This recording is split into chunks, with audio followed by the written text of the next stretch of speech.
बाबा हरभजन सिंह। मेरा नाम राम सिंह है। मेरा बचपन से आर्मी में जाने का सपना था और वो अभी पूरा भी हो गया। मेरी आर्मी में नई नई ज्वाइनिंग थी। अपनी सिक्किम पोस्ट के लिए मैं एक ट्रेन से जा रहा था। मैंने देखा मेरे सामने की सीट बिल्कुल खाली है और आर्मी के कुछ जवान उस सीट को देखकर हाथ जोड़ रहे थे और वहाँ से जा रहे थे। वो सीट खाली थी और सीट के नीचे दो बड़ी बड़ी पेटी रखी थी। मुझे कुछ समझ नहीं आया और मैं कुछ देर बाद सो गया।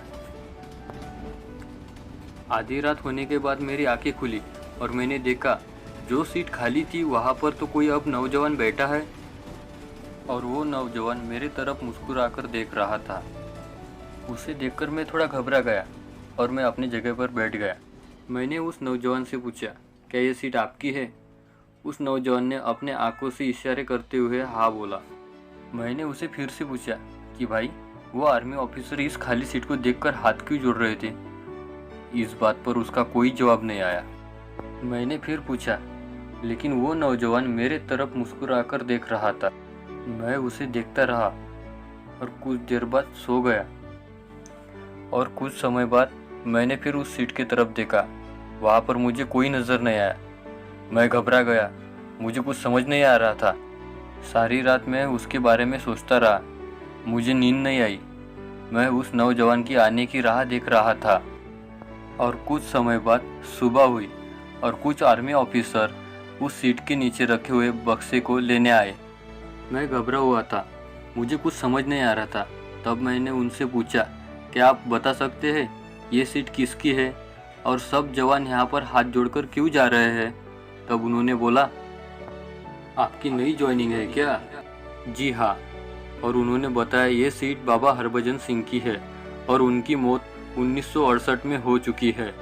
उन्होंने 1966 में आर्मी ज्वाइनिंग की थी और 2 साल बाद उनकी एक बर्फीले तूफान में मौत हो गई।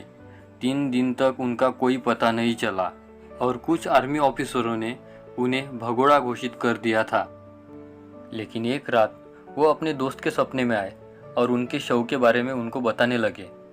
और दूसरे ही दिन आर्मी ऑफिसरों ने वहां जाकर देखा तो उनका शव बर्फों में दबा हुआ मिला था और वो शव वहीं से मिला जहां पर अपने दोस्त के सपने में आकर उन्होंने बताया था। और तब से ही हरभजन सिंह फौजियों के सपने में आकर दुश्मनों की हर चाल को पहले ही बता देते हैं। वो इंडोचीन बॉर्डर पर 40 साल से इंडिया की रक्षा करते आ रहे हैं और कोई जवान ड्यूटी के समय सो गया तो उसे हरभजन सिंह चाटा लगाकर होशियार कर देता है। और इतना ही नहीं, हरभजन सिंह मरने के बाद भी अपनी इंडिया की रक्षा कर रहा है ये इंडियन ऑफिसर भी मानते हैं। और हरभजन सिंह को मरने के बाद भी एक कैप्टन का दर्जा दिया गया और उनके नाम का एक बाबा हरभजन सिंह का मंदिर भी बनाया गया।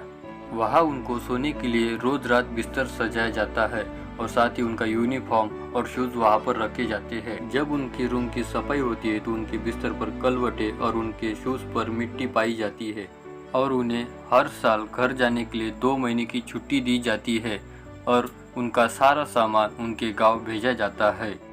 और उस समय सिक्किम के सारे जवान अलर्ट रहते हैं। यह सब सुनकर मैं दंग रह गया और अपने बंगर पहुंचते ही सबसे पहले बाबा हरभजन सिंह के मंदिर गया, जहां मैं ट्रेन में बाबा हरभजन सिंह के साथ हुई अपनी मुलाकात के बारे में सोचने लगा।